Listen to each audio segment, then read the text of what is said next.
And we are live.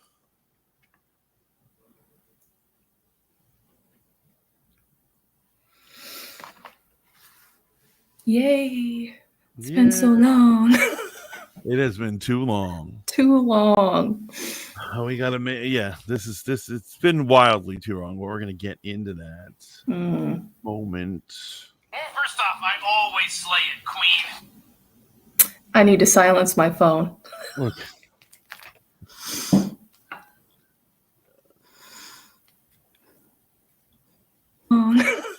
It has been too long.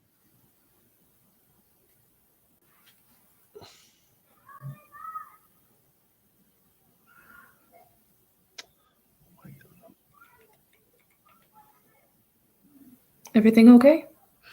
No, everything's fine. I didn't have my Discord open. Oh. So.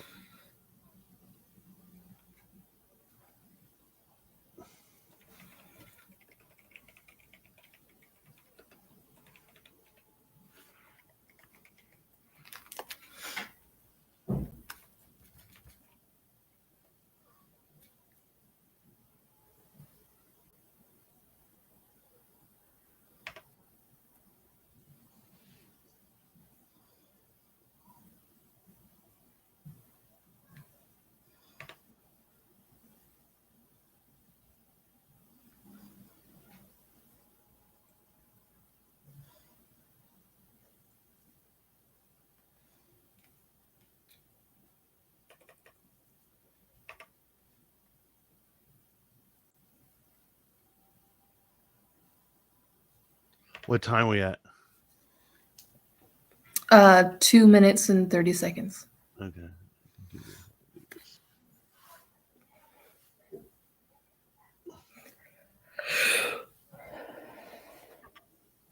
So how's life with you? Well, never mind. We're live. I know. No, don't. It's okay. Don't tell me your life story just yet. Yeah, I mean, I have some, have some traumas there. Oh yeah, me too. I'm sorry.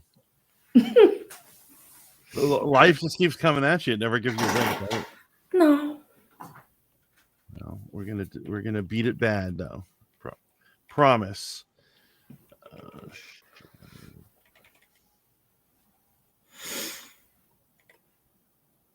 The Black Pope,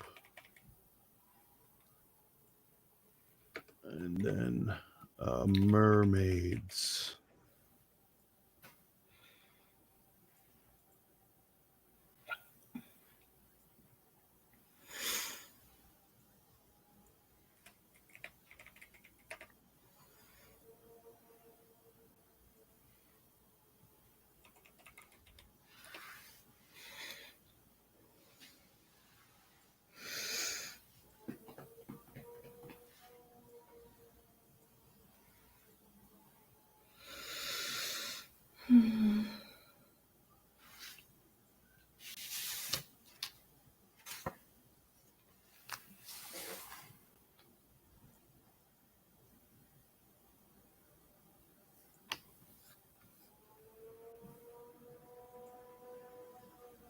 Alrighty.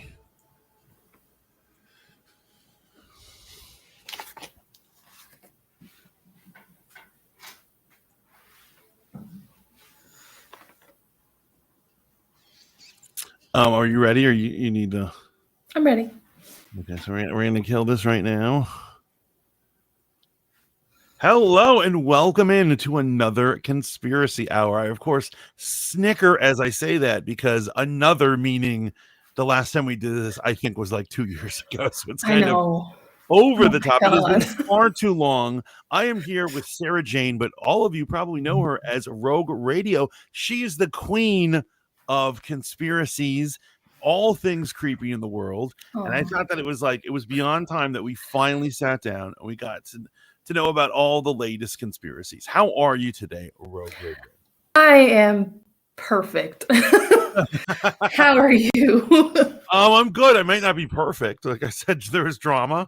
For those of you who were hanging out in the other section of this, There is drama in life, but life goes on, and so do conspiracies. Yeah. Thank God for those conspiracies. So, what have you been up to? That's the first thing I want to talk about. Work, sleep, and eat. That's my life at the moment. That is horrible. Yeah. Oh my goodness, I said that out loud. I'm sorry. I understand what it's like. I think I'm kind of in that thing. I'm trying to jam fitness in there. I'm trying to lose weight. Same. So I'm trying to fit that in, but like when you have all these responsibilities, you're doing all these things. Like for instance, I woke up today. It's a Saturday. It's my day off. I've had at least 4 or 5 responsibilities thrown at me. Mm-hmm. So I'm sure you know what I'm talking about. Yeah. Yeah. So how has your YouTube channel Rogue Radio been doing? It's a desert at the moment. I mean, I did do my first YouTube video with my face. That worked out very well. It's just with me, I have to learn how to talk in front of a camera most of the time, especially when it's like not scripted, So Yeah. I've got advice for you, right? Mhm. And so this is you get so you know about those social streaming apps like Bigo Live, Tango, Super Live. So the whole concept is they're designed for people to socialize going live, and it's not for content creation. Like you go there and there's just some thirst trap streamer girl who's nothing to talk about. She's like, give me beans, give me money, just sitting there, right? And so Okay. as apps, they're horrible. They're just pure Mhm. garbage. However, and this is how I practiced. You go on them and you do lives and you have subjects, you talk about things, but it doesn't matter because people aren't really linking you back to your content. But it's good practice to be live and to talk to a camera and to develop, getting rid of those. I remember when I started YouTube, I was always like, Exactly. it was every other word. It's the ums for me. Yeah, I had to cut out like every Right. And so that's no way to interview someone. That certainly isn't any way to do a YouTube video. So you can practice those on those lives, and like, although you're self-conscious, people are looking at you. F them. They're not real people. But I think we're going to get into some conspiracies today. I just want to remind everyone who's viewing, everyone in the chat, thank you for stopping in. Remember to like, share, and subscribe. And also, please, Rogue Radio, where can they find you? Where your YouTube channel? They can find me on YouTube /Rogue Radio and also The Rogue Radio on Instagram. And I can give you those links in a minute.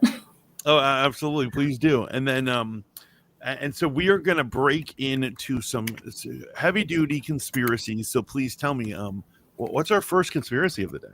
Mermaid eating parties. That one was really interesting. What was that? Mermaid eating parties.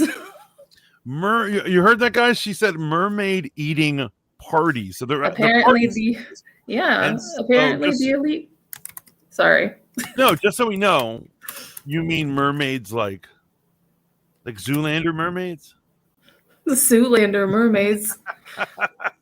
Remember when he's in the commercial and he's a mermaid? And he's a merman, and his father's like, how am I supposed to respect you when you on TV dressed like a mermaid? And he goes, it's merman. I'm a merman. He starts to cry. Oh my goodness. I don't know. They're ugly things. They're not like Little Mermaid things. They're not Ariel. No.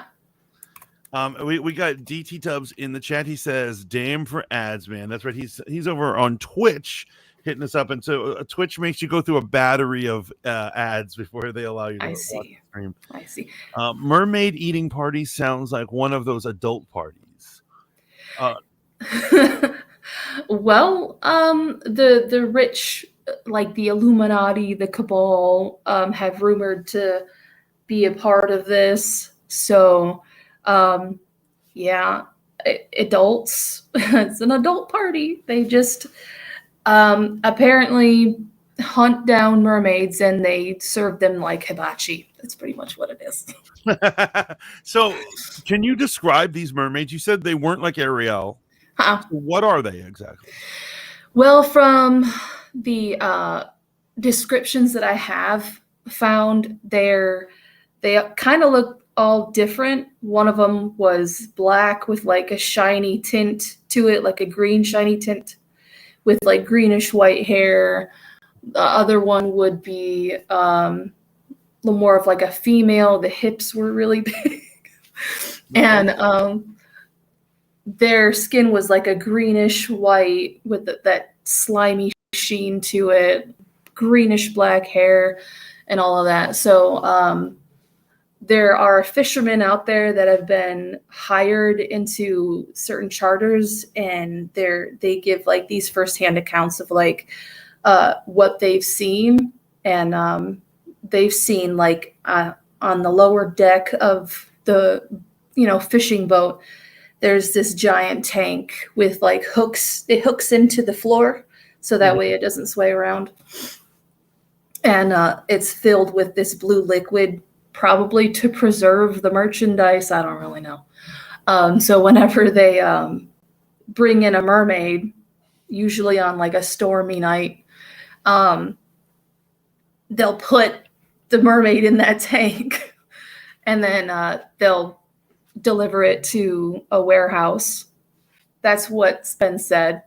They'll deliver it to a warehouse where the Illuminati will eat it. So my question to you is, are these creatures sentient? I would say so, because I could have a conversation with a mermaid tomorrow. you probably wouldn't be able to understand it. Okay, but I'm saying, let's say we worked out a sign language. I could teach an American sign language theoretically. Okay. Would we be able to have a conversation more than, let's say, a monkey? Probably. Yeah, they are. So these aren't sea monkeys. No. They're actually intelligent. They're intelligent the way you and I am. Mm-hmm. Okay. Well, that's horrific.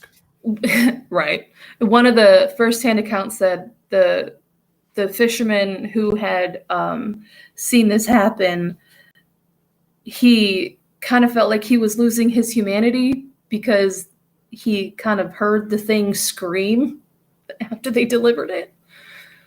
So I was like, everything has a scream, right?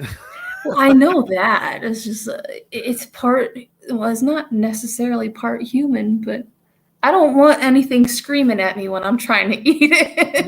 No, I hear that. Oh, that's why we have other people hunt our food, and then we just go to the store and we're like, oh, pick out a steak.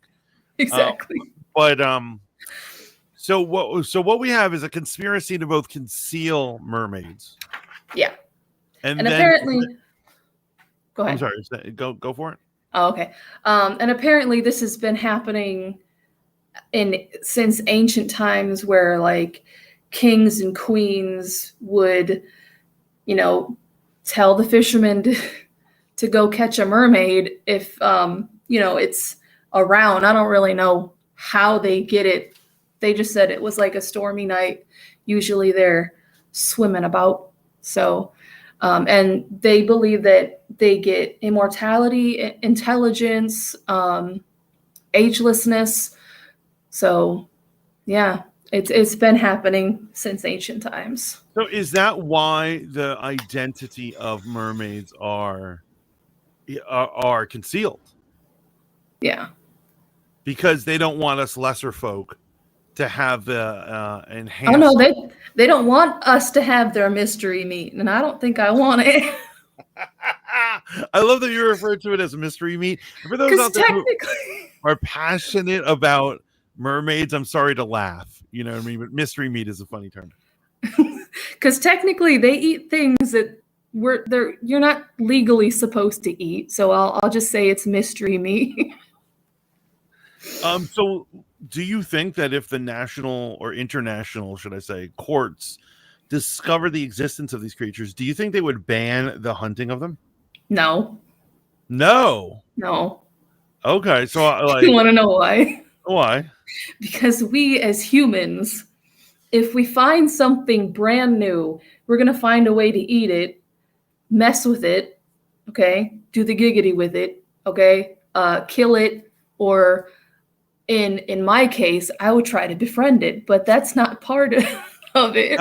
I'm glad that you said do the giggity with it, which is funny. But also, it's like that old idiom. What's the answer to 99 out of 100 questions? Mhm. Money. What's Yeah. the answer to the last question? Sex. I mean, is it true? It's If true. humans are involved, they have to find a way to either make money or have sex with a thing. Yeah. The genre in general there's a science fiction genre of this. It's from you remember that movie Spliced? I have not seen it. You're giving me movies that I need to watch now. Well, Zoolander is a must, but also Spliced. Yeah. But there's other ones like Spliced, right? And the idea is like this. Scientists create a new life form or a robot or a thing. Mhm. And during the movie, someone's like, well, I've created this thing. I need to find a way to have sex with it. And it sounds ridiculous. It sounds like I'm totally ridiculous, but this is actually a genre. There's actually a lot of films that follow this plot line.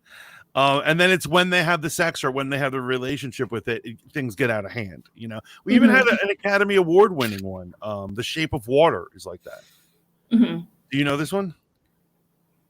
So this I'm gonna have a movie night just by your recommendation. Out of all the movies we talked, do Shape of Water. It's the Academy Award winning movie, right? And so that's actually about scientists in the 50s. They find a merman. Mm-hmm. And they have him encapsulated, and this woman's job is to communicate with it, and she has a romance with it. Like she falls in love with the merman. She tries to figure out a way to save him from the scientists, and it sounds gross. It is a little gross. I gotta admit, when I first saw it, I threw up a little in my mouth. But I think is it French? So it's not French, but it looks like it would be if you saw clips from it. It looks like one of the movies. I do know there was. I was watching something at my dad's house when I was over there, and it was like a mermaid or a merman, and he ate the cat. I believe that's the one. It was disgusting. So let me ask you: Do these mermen and women they have cities or a city? No idea. I mean, that would explain Atlantis being lost. I don't know. That's a whole other conspiracy theory. So do we have any evidence that these parties are happening? Technically, no, just because they are really like elite. They try to keep it as covered up as possible. The only thing that I can say is the only evidence is someone's testimony from this. So okay, so there are people who are willing to go on the record about hunting and fishing them. Mm-hmm. But we don't. So technically, we really don't know what the rich people do once they get them. No, I mean, I have gotten some information from someone attending an elite party saying that they keep them in freezers, and one of them was moving. They keep them in tanks in a certain room. And this person was like, why this is crazy. He was invited. I think he was a YouTuber. Don't know who he is. Mm-hmm. But he ended up saying, this is ridiculous. Why are you, this is inhumane. And everybody in the room started laughing at him. And that's when he tried to leave and he found the freezer of the mermaids. I'm like, God. Yo. That's absolutely horrible. That really is absolutely horrible. Now the question is how do they keep the conspiracy like this under wraps? So I think you've probably seen it. It's on TikTok. It's on all sorts of things. Mm-hmm. When fishermen catch a fish they can't identify, and they film it and they put it up. And so this is a real thing. This is, mm-hmm. This isn't a deep conspiracy, but this is just a thing. There are countless species underwater that we have no idea. Exactly. And I actually love those videos where people like fishermen, they pull, they have a bunch of tuna and they pull some weird looking rainbow colored freaky thing out and they're like, what is this? We've been We've been fishing in this area for hundreds of years, our people, and we cannot identify this, right? And so there's a lot of that going on, but the mermaids would have to be pretty rare to be this conspiracy, right? Mm-hmm. Yeah, and according to the stories that I have heard, that the elite have supplied certain fishermen in order to find these mermaids. So like the fisherman that I said in the beginning that heard the mermaid scream, he said that the captain made him sign an NDA, so he's not allowed to say anything, for one. And two, he had like a very sophisticated sonar machine that the big spenders had like given them. And so anytime they find one, is like big payday for them. Right. So it is possible that it's not just normal sonar. It could be possible that to detect them, that there's like something special about them that you need to detect, right? Yeah. Maybe a mineral or something that's in them. This is fascinating stuff. So the question is, what can be done about this? I don't know. Mermaid rights? Mermaid rights. I love it. Do we need, it's free the mermaids. Yeah, we're at an age where we're giving everyone and their mother rights. Right. Right. And so why not the merfolk? And why not the aliens or the Bigfoot? Actually, it's pretty funny. Before we went on today, I was watching a video about how somebody predicts, and this is crazy how sure this gentleman was. He said he was 100% sure that within 20 years, humans are going to be marrying AI sex bots. You know what? My husband had actually said something about that last night.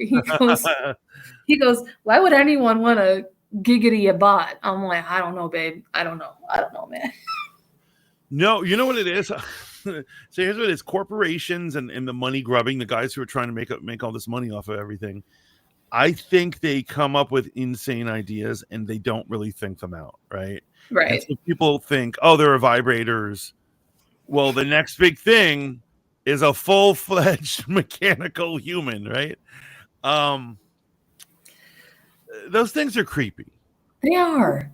Especially the Tesla ones. Have you seen I don't know his name, but I think he's like good friends with Kendrick Lamar or something like that. He's a streamer, and he has like a Tesla bot in the background, and he learned to he had like one of those wheels, like fortune, whatever they're called. So that's either that's either iShowSpeed or that's Kai Cenat. Okay, I don't know. I know one of them has a Tesla bot that they just kick around and they don't. Yes, they waste money. They just bought it. And exactly. And the bot learned to spin the wheel, and the guy goes, WTF? Like, where did you learn how to do this?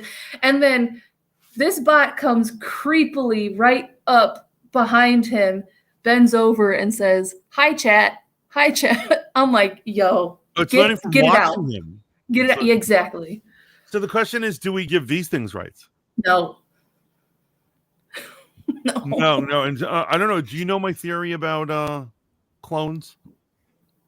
No. I don't believe they have souls. Right. So I don't think they should have rights. Exactly. Personally, I think we should ban cloning technology. I don't think we should clone humans. No good can come of that, right? Mm-hmm. But should you encounter a clone, you can treat them any way you want because they don't have a soul. I think with me, I'd just be nice to them anyways. But right. No, but anyway, so that is a truly creepy, truly wild conspiracy, and I'm gonna like keep up on this one. Yeah, and technically, I do believe it because it's also mentioned in the Book of Enoch as well. So they're technically Nephilim. So okay, let's get into this before we leave the mermaid topic. Okay, so for those who know me, the Fat Mantis, I really enjoy diving in deep dives into the Bible, particularly the mythological parts of the Bible. I am not one of these modern Christians who are like, it's a metaphor. Leviathan is a metaphor. No, it is not a metaphor. I assure you it's not. So tell us about for our viewers who don't know what Nephilim is, please share this. Well, the Nephilim were created by the angels called the Watchers, and the Watchers were to keep an eye on Earth. But they disobeyed, and they ended up mating with the women of the earth, and they even went as far as doing the giggity to animals and fish. And it says in Enoch 19:2 that and the women of the angels who went astray will become sirens. So right, and so a lot of people associate them with the term giant, right? Nephilim is a giant. And it's very likely that they were physically giants, but that wasn't their own characteristic. A lot of them had various mutated characteristics. Now, in the alien conspiracy world, a lot of people think that it wasn't straight up mating, but it was like genetic modification. Like whoever the Watchers were genetically modified their genes to humans and animals to create all manners of abominations. They believe that the things that are described in the Book of Enoch kind of show that we were part of one giant outdoor lab. Like the planet is one big outdoor lab, right? And for a bunch of horrible experiments, right? So some people assign this to Bigfoot. Bigfoot and other abominations and other creatures like that. Now, another biblical connection to this is I think they could be the servants of Dagon. Now, for those who don't know, Dagon was a rival god in the Israel area, the place known as Israel now. There was a sea god who was a mermaid. He had all mermaid characteristics, and his servants were lesser mermaids. Wow. He was like their king. And his name was Dagon. And in the Bible, God commands the Israelites to destroy his temple and to prevent the worship of this thing. Right. But it's very much almost like a cautionary tale. It's a warning that these things are lurking out in the seas, and we're not to worship them. We're certainly not to serve them. Right. So, yeah. The Nephilim had gone out and done many different things. They became the gods of today, besides, of course, Jesus. They have, I believe that they're the Loch Ness Monster, the giants, the Bigfoot, the aliens. So so I do believe, here's what I come to understand both from reading the Book of Enoch or just Genesis in general, is that they also refer to them as the men of renown, right? And the biblical flood happened. A lot of people are like, oh, it's because man was wicked. Here's what it was. Man was wicked, but man was following the Nephilim. They were following the men of renown, and the men of renown were leading them to do evil things. And when they mean lead, I think that's a soft way of pointing out as worshiping. And I think pagan gods were Nephilim. Like, I think like Zeus and his boys were a group of Nephilim that people decided to worship. Yeah, that's what I believe too. Yeah, and the biblical flood had to just get rid of these because man was being influenced by this evil. So totally. Although I believe I agree with you on 99%. You know what? I don't agree with Nessie being so because here's what it is. I believe that there are all sorts of matters of prehistoric creatures that God created that didn't die. They're somewhere out there, and I think Nessie is just one of these That's a good point. That's a good point. Never, you know what I mean? Maybe he's not a Nephilim. Maybe he's just chilling in the loch. Like, I think he's just I want to believe Nessie is good, and Nessie's she's a good girl. And and also, like I mentioned earlier, Leviathan. I'm absolute believer of the three primordial super beings, right? And so there's Leviathan of the sea. It's a primordial during creation, the primordial animal of the sea, which is a giant, massive sea serpent, right? We have the behemoth of the land, and I believe that's some sort of dragon or something, but it's and then in the skies it's the Ziz, and it's a primordial bird of giant size. And I actually believe that those things I think I saw that like a few years ago over my house. Okay. I kid you not. We had seen a giant bird. It was an eagle, of course, but like it was huge, like bigger than you would expect an eagle to be. And me and my husband looked out the window. I'm like, that's crazy. So, do you follow Thunderbird sightings? I know what they are. I have not followed anything. So the Thunderbird's a particular mythological creature, particularly out of Native American lore. But to this day, particularly around Texas and southern, like lower America, around that area, there have been countless sightings of massive birds that are like impossibly huge. And people like they've had times where I remember one big one was like there was a football practice and everyone stopped playing football and all the lookers on were all just looking up and they're like, this bird was impossibly huge. Mm-hmm. And stuff. So I do believe they're out there, you know. Yeah. But yeah, okay. So our first conspiracy down, the mermaid. Should I say the feast of the mermaids? Right. Pretty much. Yeah. What next do we have? Oh, sorry. Oh no, I was just gonna say they like display the torso on the table and they just eat it. They're like, That's how you have a good dinner party. I feel the sea when I eat it. And you know what? I don't understand this. Okay, when the elite eat mystery meat, right? Why is it thinly sliced? You think that if it's rare meat, you would want a lot of it? No. So I don't know if you knew this. I used to be a deli man myself. Okay. And so what it is that there's something pleasurable about really thin meat. You want to eat a lot of it, but you want that thin meat because it kind of like melts in your mouth and you get the best flavoring out of it. Oh, so you okay. want super thin. So like ham or turkey, that's like less than paper thin, like so like is amazing. And as opposed to like a chunk of it. Okay. I get it.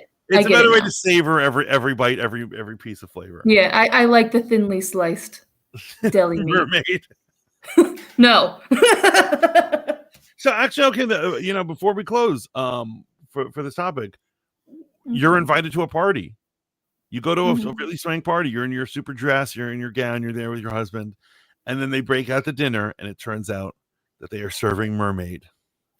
What do you do? Go. Such a very part of me would taste it just out of curiosity. I feel you. Like, how could you not? And then I'd probably I'd spit it out. Go, I don't want it. Bye. So I don't know. I think I would probably pretend that it doesn't taste good and then leave. I'm gonna check my Bible.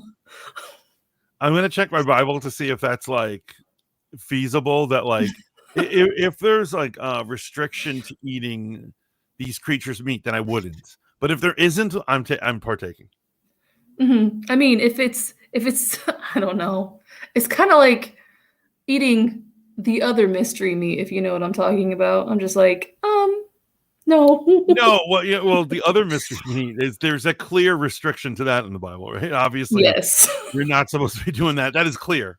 Yes. But it doesn't say I can't eat mermaid. Technically, no. Okay.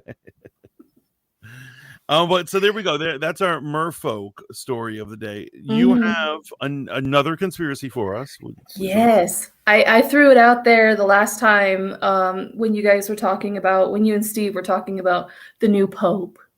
Okay, right. That there is a pope in the background called the Black Pope. Okay, so before we get into the Black Pope, do you have any thoughts that you wish to share about the regular old pope? Maybe Leo, maybe The Office. Any thoughts? I am not Catholic, so I don't follow Catholicism. I think I told this to my husband, and I made a joke about it. He goes, "What do you think of the new pope?" I'm like, "Babe, he's just another weirdo, okay, with a hat." A very big hat at that. Yes, he's just another person to victimize people. I don't.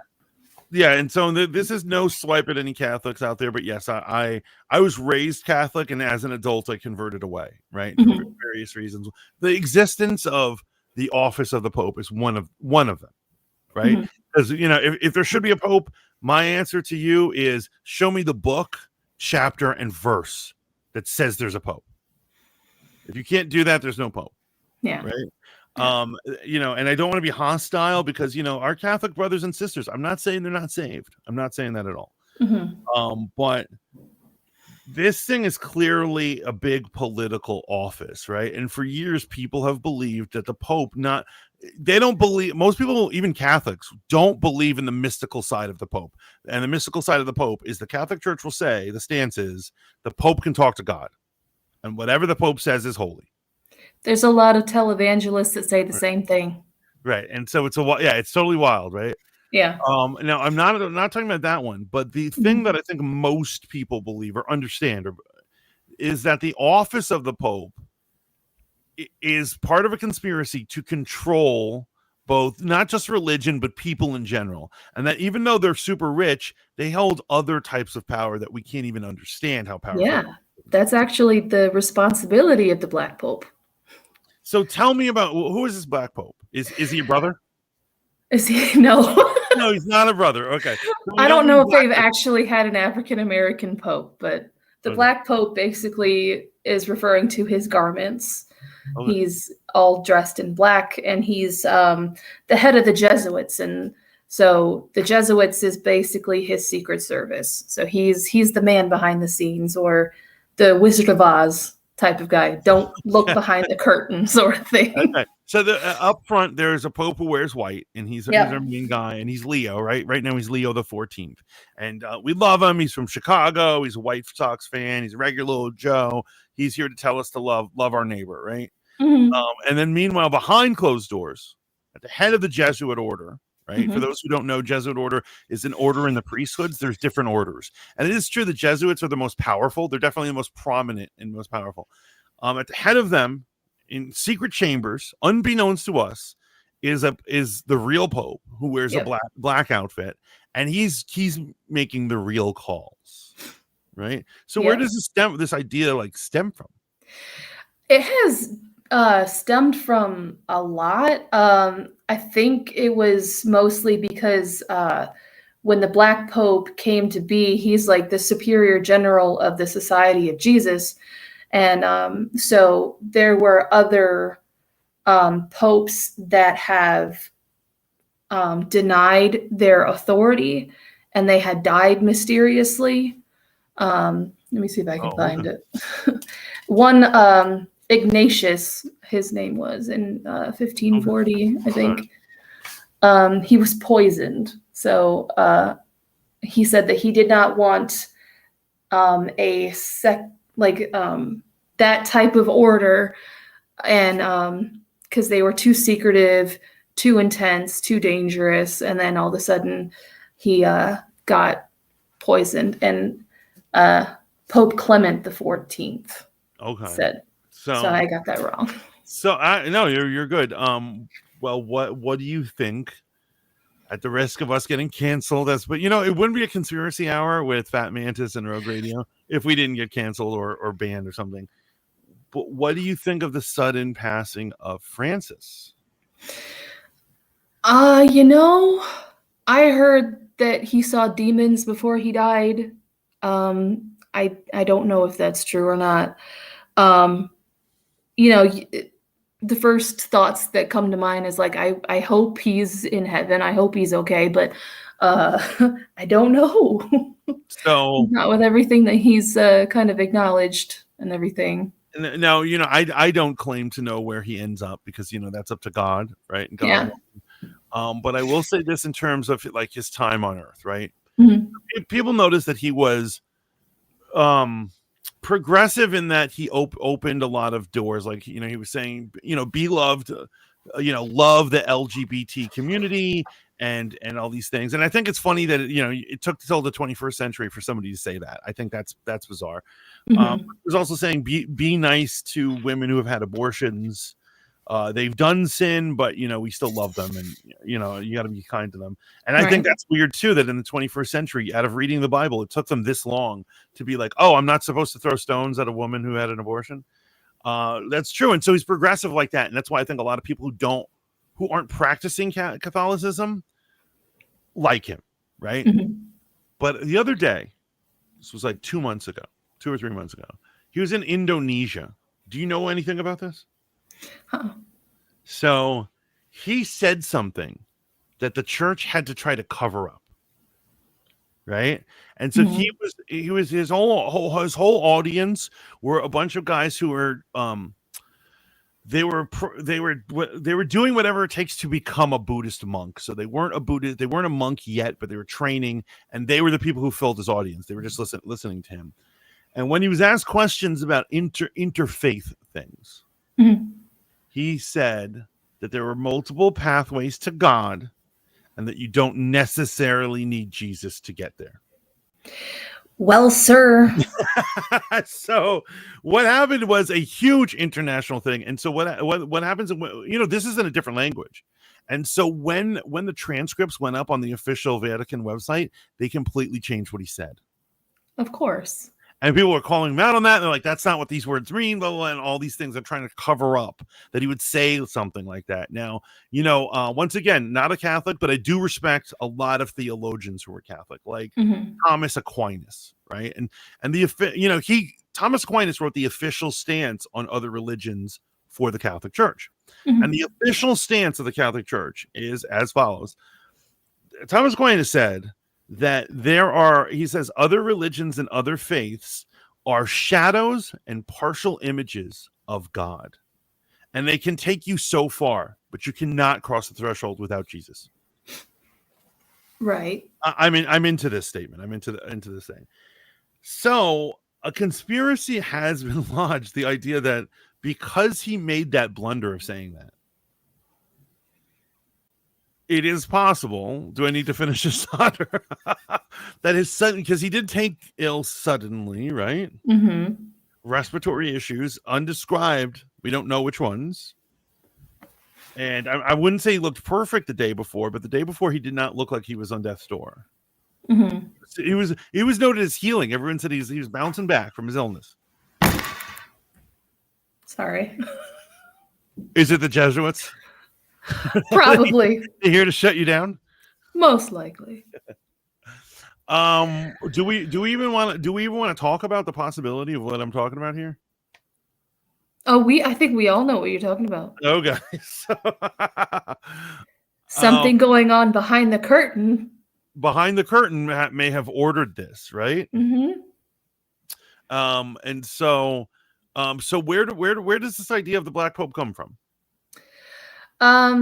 The idea, it's been there for a long time, since 1540. Ignatius of Loyola. Yeah. He was Spanish nobleman. He, created it.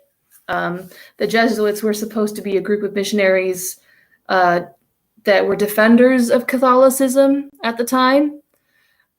So, and then, as the Vatican became a thing, they kind of established themselves as like the main stone in the whole infrastructure of the Vatican. So whatever the Pope is basically the front man. Right. And the Black Pope is the one that's using the blackmail, the leverage, knows everything about everybody, and knows how to pull the right strings. It's like a lot of companies. If they have the title CEO, they are probably doing a lot of work to make decisions and stuff. However, if your company is run by a president, a very common practice is that the president is just there to look good and answer questions and do, media drops, right? And it's the vice president or the director of operations who does all the real work. And so it's almost like that. Like the Black Pope is like, he's the VP in charge of actually running everything. Yep. And then the guy up front, you make speeches, you look pretty, make us look good. I would even say the idea that they elected an American, I think that was a complete that's a marketing campaign to recruit American Catholics. Mm-hmm. I think because if you notice in America, we're so hyped that an American Pope is there. A bunch of people are going back to church and stuff. So I feel like this one checks out. I feel like I don't even need evidence to believe in it. Right. There is a sort of esoteric take on the Black Pope, or what spirit he kind of like operates in. So the Black Pope is much more than a leader of the Jesuits. People have said that he's a vampire, he's immortal, he knows how to raise the dead. Those are like the fun conspiracies. Right. But it symbolizes much more. The Gnostic teachings, they speak of a demiurge. It's not a demon or a god or an angel. It's the teachings say that in this material world is created as a lesser known being that is a flawed spirit that believes itself to be God. So, yeah. The end of days, right? Yeah. And so this dates back to and I think that's why people have always been suspicious of the Pope is that in Revelations, the Antichrist, it's so funny. Everyone always thinks the Antichrist is going to be a political figure. He's not a political figure. He's going to be a religious figure that is popular amongst the world. And if you notice, there are no Protestant or evangelical religious figures that are loved across the world. Even the most popular evangelical teacher, the Joel Osteens of the world, they don't have global influence. You know what I'm saying? So there's a limit to his thing. There's only one real religious leader that has worldly presence, and that's the Pope. Yeah. And I think they're worried that one day there's going to be a Pope so popular that will be the Antichrist. Makes sense. I mean, it's because another thing people don't, people like to say our current president is the Antichrist, right? When he's not a religious figure, he's a political one. But another thing is the Antichrist is going to be universally loved, and people will think he's a godly man. Yeah. Before he does his evil stuff, and it's the opposite. People hate our president. Yeah, right? people hate Trump. My goodness. Yeah. So he is not a good candidate on the list of anti-pope. Not anti-pope, of the Antichrist, but maybe a new liberal, progressive, fun-loving, baseball-playing Pope might be, right? Maybe. And the thing is that didn't Pope Leo say that marriage was between a man and a woman? Didn't he already announce that? So he probably already has haters now. Yeah, so he's probably not it or whatever. But one day, it could be someone in his office. It could be the Black Pope. It could be the Black Pope. It could be Arturo right now, man. So I once again, sorry, Arturo. I just got that. Isn't that his name? The Black Pope? Yes, Arturo. But the thing that kind of gets me, and I know some people think this is sacrilege, I'm just having some fun, but Jesus and all the connections to superficially the appearance of vampirism, right? I think there's a lot of fiction that has Jesus was the first vampire, or he was a vampire, or whatever. Some people have Longinus, the first vampire. He's the one who stabbed Jesus on his side to see if he's dead. He had a lance, and they wanted to check to see if Jesus had died, and so he stabbed his side, and his blood sprayed in his face. And some people, a common legend is that made him a vampire. That's interesting. Yeah. I never heard of that one.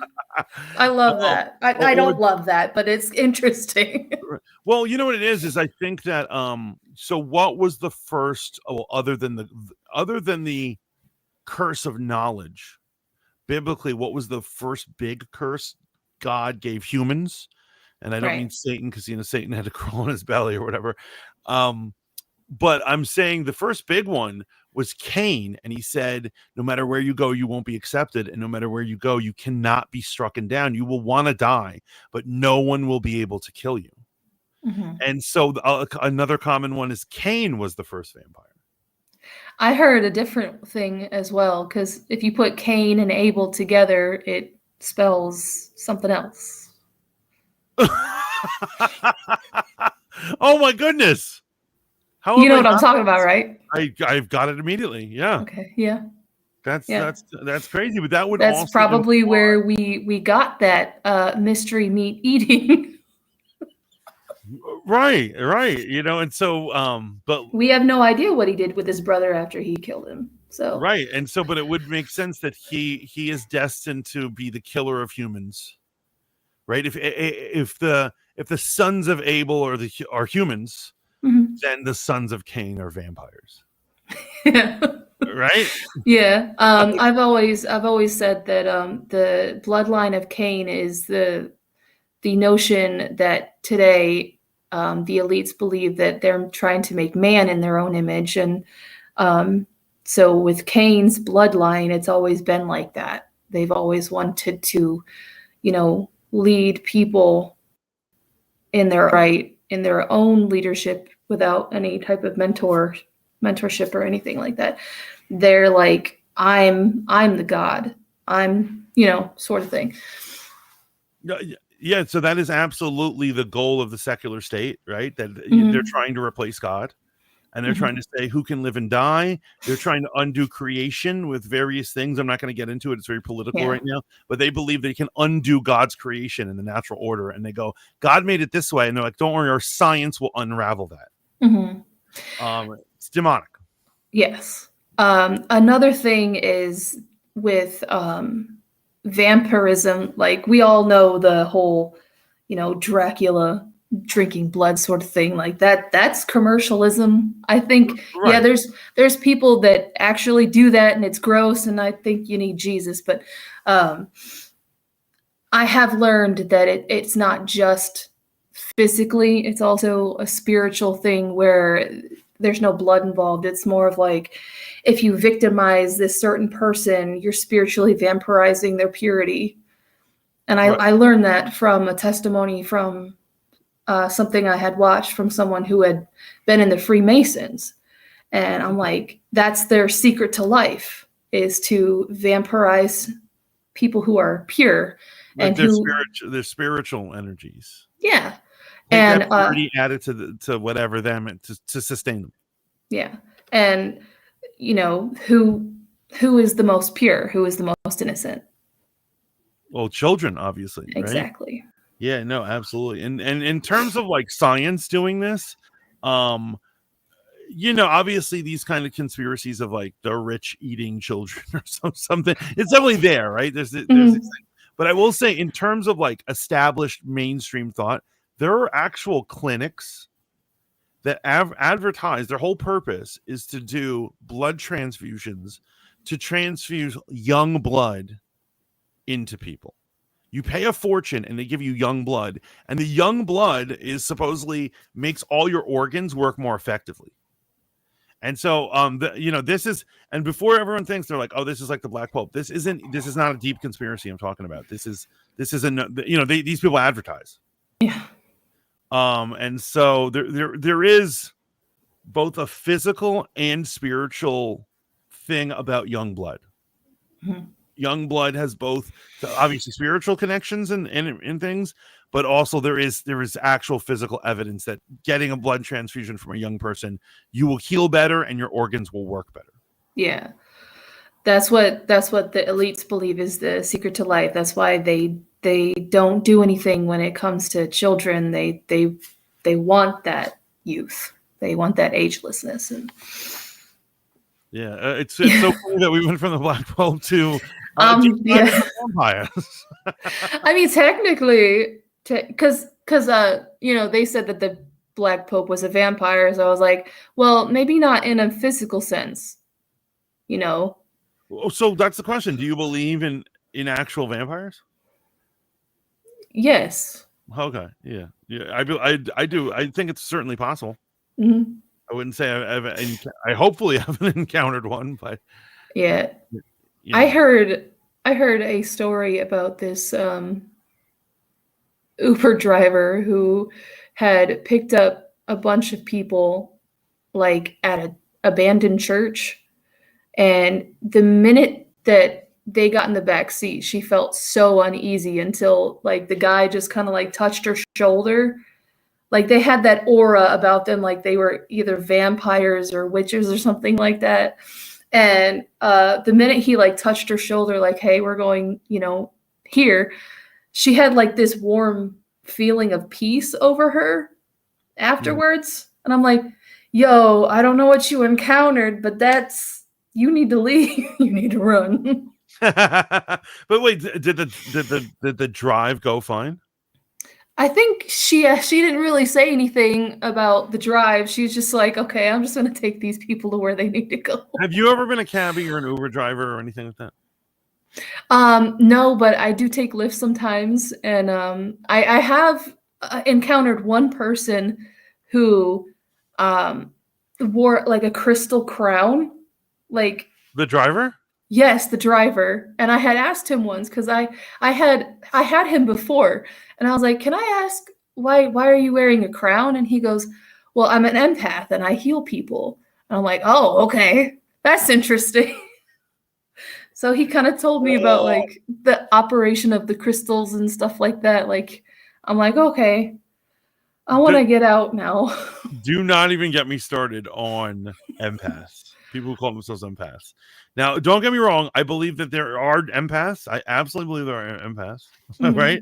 I do believe there are empaths. But I have met a lot of narcissists who have claimed that in the name of getting you to spill personal information or whatever. Yeah. And so that's a common claim that there's a lot of people like, I'm an empath. I'm totally empath. You can tell me. Yeah. So I'm a little weary. That's okay. It's okay. I mean, you can feel free to tell me I'm full of. No, you're not. Because there are people that do fake it, but yeah. People who do have real empathy, they'll actually show it to you. They'll cry with you. They'll laugh with you. Stuff like that. I'm saying sometimes narcissists are really good at pretending they have emotions for a while there. Ugh. And then later on, you realize you're like, wait a minute, you've been a monster this whole time. True. But yeah, like I was gonna say about the Uber or the Lyft thing, it takes a lot of what's the word? Trust to be one of these things, because think about it this way: you're letting someone into your car. That's one thing, right? But they're also behind you the whole time. Right. Let's say there were a group of Satanists who wanted to sacrifice you. You let them in your car, 3 or 4 of them get in behind you. They could kill you any number of ways. They could knock you out any number of ways. I'm buying a gun. Or I would say, don't be a Lyft driver. I know. No. Yeah. So I obviously we have descended into madness right now. It's okay. It's all right. The rabbit hole is interesting here. It's kind of comfy. Oh, I love it. I absolutely love it. But any more to say on the Black Pope? Well, I will say the Black Pope is kind of like the like I said, the demiurge. He operates in that type of spirit where they're kept in a certain cycle of religion. So when I say religion, it's like going to the confession box and doing Hail Marys and all that other stuff. Like I would call them religious gimmicks, but I don't want to offend anybody. But in order to keep like anyone transcending into that like not religious, but that relationship with God, because I guess he's supposed to keep the gates of heaven like locked shut for people who actually meet and have that relationship with Christ. So he's like, oh, no, you can't have that relationship with Jesus. Only the Pope can, sort of thing. Yeah, that's just wild to me. That's, basically, as it says in the Bible, the prayers of any righteous person will be heard from God. But anyway, so guys, let's hope there isn't a Black Pope. And if so, let's hope he's not a vampire. Yeah, I hope not. Which brings us to our third Possibly most wild conspiracy of the day. And so you refer to it as the Hat Man, and The I'd like Hat to get Man. more information on this. Yeah. Give me 1 second. I gotta unlock the door to let my husband in. Give me a Okay, yeah. second.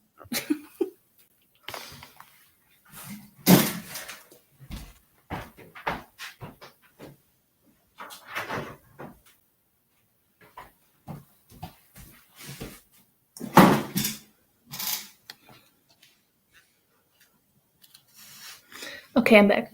Okay. So, you were going to tell us about what you call the Hat Man. Yeah. Okay. So, you ever seen that one picture, like the dream traveler guy with that certain face that looks awful, but also no characteristics whatsoever? Right. And so I have. You have seen him. So are you referring to like the shadow person? Yes, the shadow person. I'm Okay. I'm comparing him to the one guy. I don't know what his name is. He's the dream traveler. But most people, a lot of people have actually seen the Hat Man in their Oh, dreams or in real life. okay. And so he is usually depicted as a shadow, right? Hmm. With some sort of crazy top hat. I've heard an exaggerated top hat, right? Yeah, it's like Yeah. a very Oh, pronounced hat. Like, right. And um, so what are your thoughts on this being? I think that he's either. I have many theories of who he is. To be honest, I think um, the Hat Man is one, a sleep paralysis demon, Okay. definitely, because all he does is watch. He rarely interacts. Some people have seen him with red eyes and stuff like that. Um, some people do have conversations with him, but he has very few words to say, and he just likes to keep an eye on you. And the dread that you feel as you just watch him watching you, it's nuts. Yes, and so let's define our terms though. Mhm. So sleep paralysis demon is Yes. used all the time, especially on the internet, right? In the Yeah, interwebs, that's become literally. a meme. Yes, and what it is that it's done by both believers and non-believers, and right. So somebody who doesn't believe just thinks that's a clever term to just say whatever bothers you when you're having a night terror. Right. Right. And then other people will be like, no, it's actually an entity that's responsible for the night terror. He Hmm. puts you into paralysis so he can drain you of energy. Yeah. What are your thoughts? Which one is it? Well, I have personally gone through sleep paralysis a few times. I have never once seen the Hat Man in my Okay, me life. neither. I mean, I have both experienced sleep paralysis and never seen him. Right. Yeah. But because I have never seen the Hat Man, I think not only is he a sleep paralysis demon for those who have seen him in this sleep paralysis, but I think he's also a generational curse demon. Because why are certain people seeing him when others aren't? What? I've never even heard or thought of this before. So Yeah, please elaborate. It's a generational curse demon. yes. So a generational curse is like the sins of your ancestors, basically. It's something that has never been resolved after that person's death, the sins of your father, technically. Um, like, let's say alcoholism runs in your family. Well, there's a reason why. There's been a door open, and if the door's not closed, if that curse doesn't stop with you, it's just going to keep going. Right. Right. Okay. So now I can't help but notice, and Mhm. so I don't know if you know this, I'm half Haitian. Yeah. And so I can't help but notice Mhm. that the man in the hat, particularly the pronounced hat, Yes. looks like a common, not a common, but a hat that's tends to be worn both in Haiti and Jamaica and throughout the Caribbean, but by men, right? It's like Mhm. some people joke around. Americans, when they see it, they joke around. They're like, "Oh, it's the cat in the hat type stuff," right? Uh-huh. And so, various pseudo deities from voodoo are depicted as wearing them, such as Baron Samedi, right, Mhm. or Baron Mundi, right? And so, these guys were voodoo masters, I and they would see. wear these hats, and then they're big, overgrown hats. And so sometimes people think that they are the result, or his presence is a result of some sort of voodoo curse. Now, I find it interesting that you're saying generational, right? So maybe it was Yes. a curse that was put on that young person. Maybe it was somebody from their past. Yeah. And the only reason why I also say that is because he watches. So he's keeping an eye on what's rightfully his, which is Okay. very scary. That is And scary. they always say that he's also a watcher, like he watches. So was he a watcher Oh, right. one time? Yeah, that's a good. Oh, wow. Okay, I didn't even make that comment. So I didn't. So is he watching, or is he destroying, or is he draining? What is the thought there? I think fear can destroy a lot of things. So him just watching you can destroy a lot because it's invoking fear. And fear can really induce a lot of things like sickness and not disability, but like it sometimes injury, you know what I mean? Like bad luck sort of stuff Mhm. because if you fear something, it's most likely to happen sort of thing. Okay, that's interesting because I always assumed he was a bad presence in somebody's. It never occurred to me that he was just watching. Now, my sleep paralysis, like personal experience, is that I get like I haven't gotten one in many many years. Knock on wood. Yeah, same. Was wind tunnels where Hmm. it feels like I'm in a wind tunnel. There's whipping winds going around me, and I can't move. But I've never had the presence of a creature around me. Neither have I. Not in my dreams. When I do have sleep paralysis, I feel a ringing in my head, sort of. Mhm. And of course, I can't move or talk. And my dreams do not make any sense. Like it doesn't matter. I'll be, in a ball pit in my dream, and I'll have this problem, and I'm just Right. like, and I say Jesus, and that usually gets me out of my Right, paralysis. right. Evoking the name of Jesus is a powerful tool for many things. To be honest, if aliens ever come to abduct me, I'm gonna try it. Because serious, this is when people laugh Yes. when I say this, because I've actually heard encounters where people have said, like, in the name of Jesus, stop, and the alien has turned around and left. Right, and so I think it's worth a shot because once again I would be the first to say we don't know what aliens are, right? Right. But going back to our shadow people, so um, sometimes people see shadow people while they're awake. Yeah. Well, they're totally awake in the middle, not middle of the day, but usually night. There has to be shadow for them to Yeah. exist, right? And then others say that they appear during this sleep paralysis thing, right? But Mhm. particularly the hat man appears only during sleep paralysis, right? Mhm. Have there been physical sightings of him?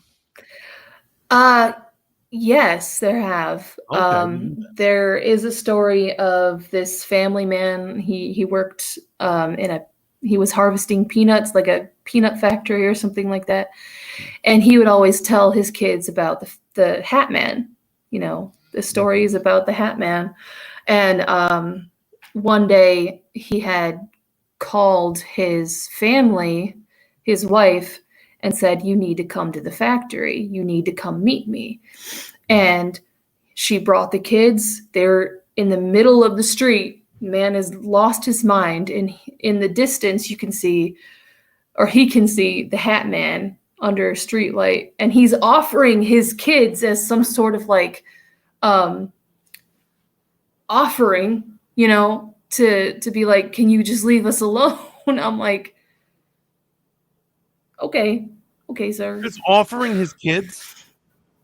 Offering his kids as some offering to leave him alone. Like, why is that where somebody's first mind goes? He lost his mind because he's been tortured by it so many times. No, but you know what that shows? That shows the sinful nature that he had, right? Yeah. Because in my instinct, and I don't even have kids, but if a demon is coming for us, I would protect the kids, and I would let a demon take me before. You know, I'm a Sunday school teacher. I would let a demon take me before it took any of my pupils. Yeah. Right. Absolutely. And so what type of person offers up their child as a sacrifice? Right. I don't know. The level of selfishness is beyond, right? So what it is this encounter with the paranormal has revealed the true sinful nature that's in his heart. That's true. Very true. Messed up. Yes. Do you have children? I do not. Not at the moment. Okay, but I think from what I know of you, I do not think that you would offer up your children. God, no. I have talked about this on my streams before, like whenever I post. I'm like, I'm gonna be one of those psychotic moms. If you're pushing my kid on the playground, I'm yelling at you. Right, it's fisticuffs from here on out. Right? Yeah. So I certainly I wouldn't let a demon like that even get near my kids. And so you think that he's possibly from generational curse. Mm-hmm. What could have created this curse? Yeah, that's very, very hard to distinguish since he doesn't really say much. Yeah. But since it does involve like children seeing it, there has been I was looking through the comments of one of the documentaries, and there was this woman who had said that she had seen the Hat Men plenty of times when she was asleep and awake. And she never really talked about it until it started staring at her sister, her little sister as well. And so she basically was like, no, you leave my sister alone. You leave my sister alone. And it also kind of like correlates with different houses or locations as well. If that house is haunted or, it's on, spiritual ground that you're not supposed to be in. So it could also be a territorial demon. We see that a lot as well. So I think he might just be a spirit that wants to let children know that they're his because of a generational curse. So the children are his. Are we talking slavery here? I wouldn't say slavery. I would say because of the sins of the ancestors or the father, because that curse has not been broken, it gives legal right for them to have some sort of hold or for like stronghold against the children as well. But what's going to happen is does he want like some sort of spiritual energy from them? What he wants them to do a task? I don't know. Like I said, there's different generational curses out there. So when it comes to like murder or something like that, that could also be a thing. And we see patterns in family bloodlines, like if your father's this way, you're most likely this way as well. It could pertain to illnesses such as cancer or stuff like that runs in the family as well. I mean, that's horrible. That would be horrible. It's true because the curses brought on by demons, they can be anything from physical, like a plague or an illness, or a lot of times mental health issues, right? Yeah, absolutely. And so that is horrible. So there are a lot of, and I don't. Here's what it is. I believe in mysticism, but I know I'm not supposed to consult those people, right? Right. But I assume that some sort of mystic somewhere has some sort of remedy or some sort of way to chase him away. Is this true or not? Well, I mean, I'm not the type of person to contact a mystic. I'm not the type of person to do that. Honestly, it all depends on the person, and because there's generational curses of all things. Like with personally, with me, alcoholism runs in my family, so I have to be very responsible when I drink. So That's awesome. yeah, that's Obviously tragic with your family, but I think it's awesome that you have that willpower and that you know that. You know your yeah. limit. And both bloodlines, my mother's side and my father's side, also have alcoholism in the family. So I have to make good choices on whenever I do drink. I have to make sure if I want to get, shit faced, I have to have somebody near me that I don't have to do something stupid or just cut down on the drinking, all that. So I actually haven't drank in a while, so I don't know how long I've been sober.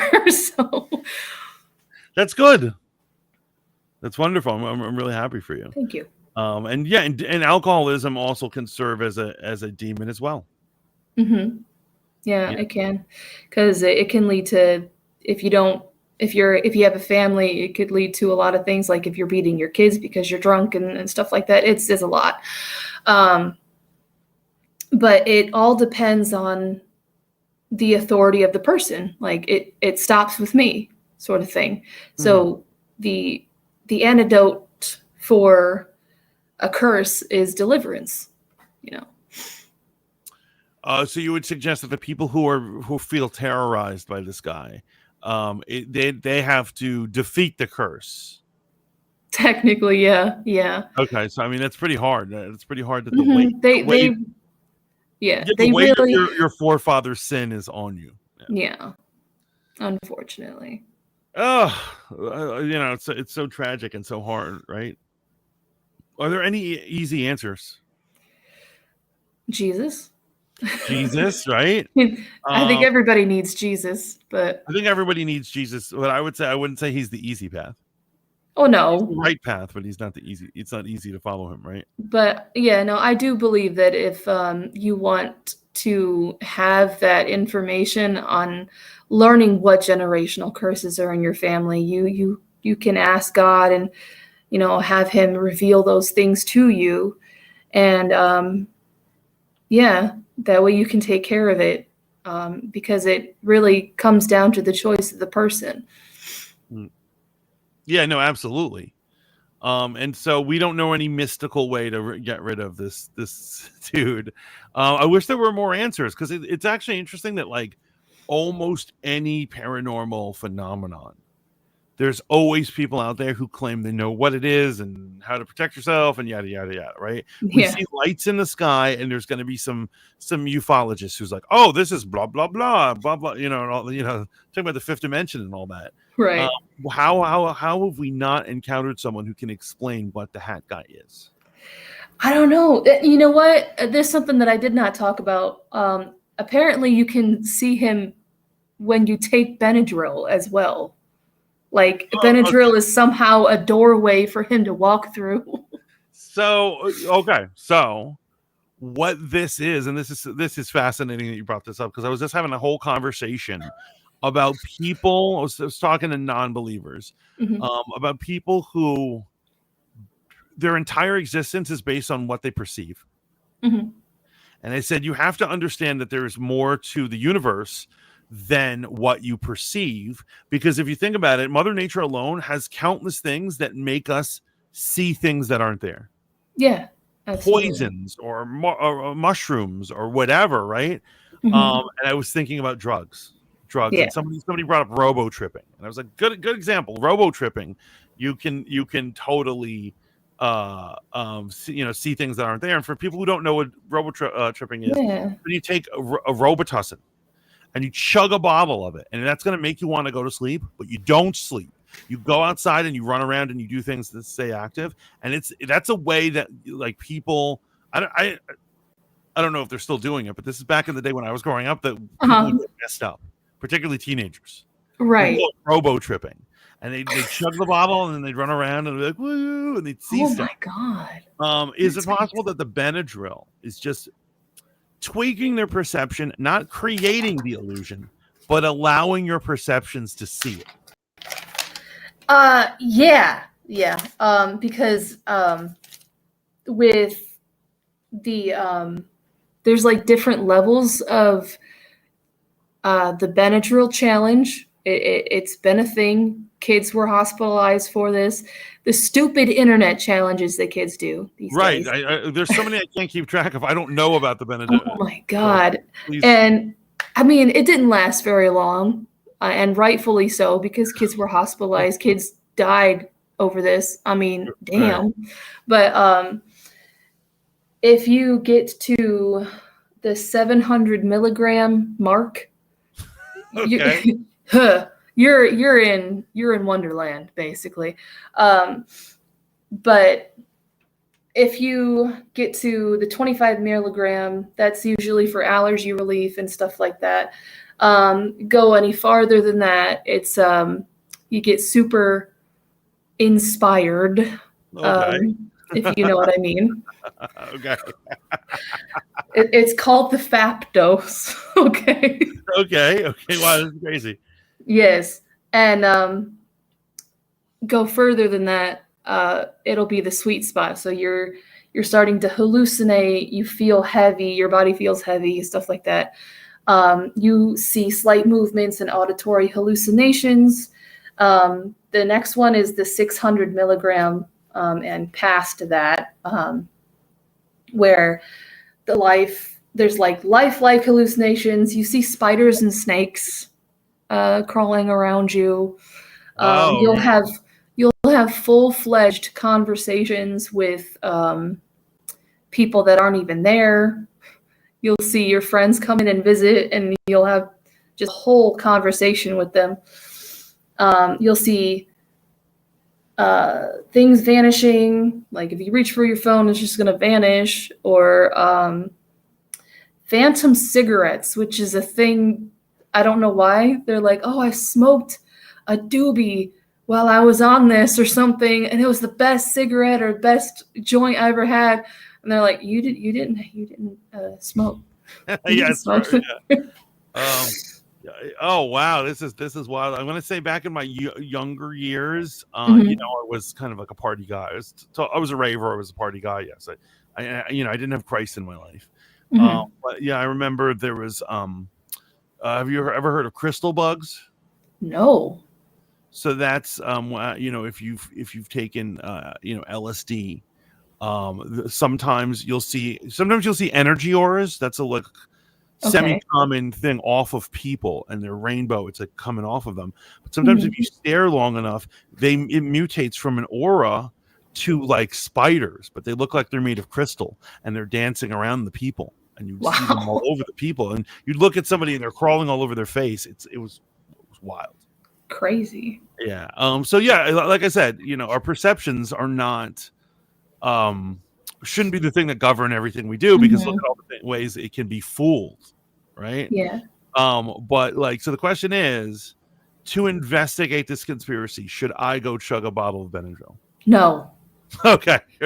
Listen, we want you around, Mantis. It's not worth it, sir.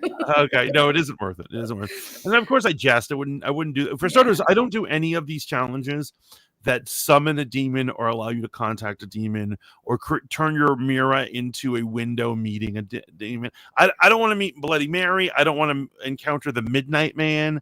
I don't want any of that stuff. Right? I totally forgot, man. Did you know that the Vatican is hiding a demonic mirror? Oh, okay.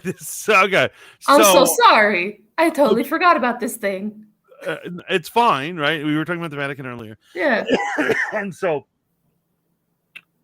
I didn't know that there was a demonic mirror, but I do know that the Vatican, and this is absolutely my top belief, you couldn't convince me otherwise, even if you allowed me to search the Vatican.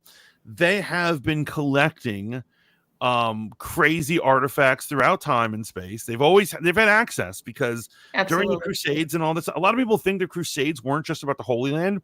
They were about particularly looking for the Holy Grail, but they were they would send their knights out, and they particularly were looking for rumors of artifacts that could do things. And they would get these artifacts and bring them back to Rome, and they're all in the vault somewhere. So, a demonic mirror, I wouldn't doubt, right? Yeah. Apparently, it's made of like obsidian stone, like volcanic rock, and apparently there's a twin out there somewhere they haven't found. But I guess one of the cardinals or one of the higher up people in the Vatican had decided to try and like exorcise the demon, because apparently it shows like your future self or like your shadow self or the way you die. And this guy who thought he was going to be a badass and rebuke it and everything, whatever it does, do an exorcism on it. Excuse me. I'm going to need some water. Okay, yeah. If you need to grab water, go for it.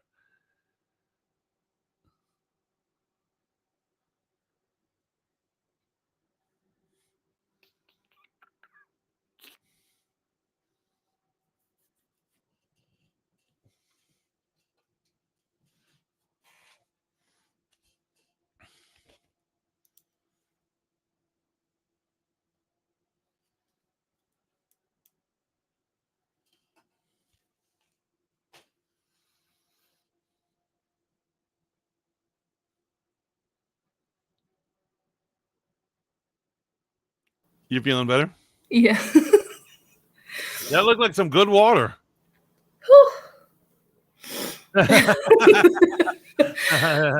Lord. Better than sex. I can't. You really like that water. Okay. Anyway. So wait, you can see your death. Mm-hmm. You can see it, and you said a badass pope was... Yeah, he tried to do an exorcism on it, and he came out crying tears of blood saying, "It knows my name." So sad. It's so sad, right? They're supposed to be the OGs of all this, and they get broken by a simple mirror demon. All right. Can't do anything right, priesthood. You don't have God's power, I see. Right. Apparently not enough. So I totally believe in those shenanigans, but the sleep paralysis demon, aka the Hat Man, he's become one of these figures. Another funny thing is we didn't name him, right? Nobody's can land. No one knows his name. No, but I'll give you an example. Nobody knows who the Midnight Man is, but we refer to him, right? And so or Bloody Mary, people. And for a lot of you out there, you're like, isn't he talking about a kid's game? It is a kid's game. However, the phenomenon of seeing her, I think, is pretty real. I wouldn't say 100% of the time it happens, but I think people have actually seen her. And people can't determine who this woman is. She was clearly a woman who was wronged and murdered at some point, but no one can agree on who she is. But we've given her a name, Bloody Mary, right? You know the Midnight Man game? I have not. I might, but if you explain it, it might. So there online, there is goes going around. They call it the Midnight Man game, and they call it a game. But what it is it's a ritual. They tell you the actual ritual of how to summon pretty much a poltergeist into your house. Why would anyone want that? You turn off all you and your friends go out there. You do this ritual in your house, and then as soon as it turns midnight, the ritual ends, and you blow out the candle. And from that point on, there's a telekinetic spirit running around your house. And I'm like, no thanks. Yeah, no thanks. And so maybe there are multiple spirits. Maybe he had a name once, but they refer to him as the Midnight Man. I see. And so I'm just saying, I think it's funny that we haven't given a playful name to, because I think Hat Man's like beneath him. The Hat Man. I think he might be Baron Samedi, but the Haitian pseudo deity. But who he could be. He could be. You never know. It's funny when you said generational. It just reminded me of like the concept of like some like ex-slave who's angry at the white man, harassing his children. Harassing the children, right? Oh, what if that was actually it? I mean, we're writing a great horror movie right now. We could really do. Oh my god. We could call it the Hat Man, but it's like in the end, it's like some Haitian witch doctor. Right. You know. Whew. But kids, summoning spirits not cool. Mm-mm. You know why? Because I love how there's so many ways to invite these things into your life, but nobody fully understands how to get rid of them. Exactly. Right. And so Jesus will exercise them for you, but like you gotta have true faith. Yeah, you gotta have authority with that. Mm-hmm. Did you have any other thoughts on the shadow people or the the Hat Man? Well, I will say the last level of Benadryl is called Ariel, but it's like ERRIEL or something like that. And that's like the whole disconnection from reality, and that's where they see the Hat Man most of the time. So you gotta basically Be drink near a death. dangerous level of it Yep. before you start to see. I mean, that's oh man. Terrible. Also another thing, do you know the creepypasta? You like creepypasta? Depends. Do you know Mr. Widemouth? No, it kind of reminds me of Jeff the Killer, though. Right. So Mr. Widemouth is one where a kid moves into this new house and then he gets this horrible flu and the kid's on death's door and an imaginary friend appears to him and it looks like a Furby. It's like this, it's like a real life Furby. It's this cute thing and it smiles. Was it wearing a Pope hat? No, that wasn't, but that would be adorable. Maybe retellings they should do that with the Pope hat. But it's there, and it's like, and he's like, "I'm Mr. Widemouth. How are you?" And he's like his friend, and he's like hanging out with him, and he wants to play games with him. And as the games continue, he keeps wanting him to play more and more dangerous games. Like eventually, it becomes knife juggling. And then one time she's like, "Oh, how about we play the floor is a trampoline?" And he's like, "We simply jump out this window, and the floor behind you, underneath you, become a trampoline. And you'll bounce back up." And that's when the kid is like, "No, I'm good." Like he's trying to get away from it. And when he comes out of the fever, he can't see Mr. Widemouth anymore. But and what it is obviously that's just somebody like writing a story online, or are they getting that from like a fundamental truth? That like we can alter our mind through fevers or illness to see spirit. Honestly, I feel like in intense vulnerability, there can be spirits that manifest. Right. What was I going to say? That sounds like one of the movies that came out not too long ago. And it was about like this little girl who found this like old teddy bear or old like ball, and it was telling her to do stuff, like put a nail through her hand. I think if I'm familiar, it's Play With Me. Yeah. It's something, yeah. Yes. And the teddy bear is like a spirit is controlling it and it's like killing people and stuff. Yeah. That'd be, listen, I would probably, listen, I'm sorry. I guess I have dark humor. If a teddy bear started trying to murder somebody, I'd laugh first before I help somebody. If any teddy bear starts talking to me, I'm out. I'm not getting rid of the teddy bear. I'm moving. I'm leaving the teddy bear and I'm just moving away. We're moving. Yeah. I just think it's better not to mess with these things than to think you have it solved and then like you don't. Like for instance, like is it the Warnoses? Am I saying their name right? The Warnoses? Are they not the people who probably have the wrong last name? The ones who Conjuring is about. Oh, I don't know. I haven't watched The Conjuring. You know what I mean? You know The Conjuring? I do know it, yeah. No, but it's based off of a real couple. Yeah. And so this couple, they have said that they have a museum, which is also a prison for these things, and they say sometimes things get out. Like they'll come to do a check and they'll lock up a book or something, and the book will have left its place and it's somewhere else in the museum. And so like they're literally finding ways out, and like I would much rather just not be around that thing than think I have it contained. Did you know that Annabelle escaped? Did she escape on the regs? Like she's free? Yeah, she escaped. They Okay. can't There you go. find her. There you go, because you can't lock up the evil, man. No, of course not. Like not even like a Catholic priest whenever they come to bless it, like bless the area or whatever. They don't even want to go near it. They'll stand like a foot away Right. from this haunted thing and bless whatever, do whatever they do. And then they put her in a glass case, but she's not there anymore. Annabelle has escaped, y'all. She's out there somewhere. If you've ever seen you like Twilight Zone? Yes. So in the original Twilight Zone, there was one of my favorites. It's called The Howling Man.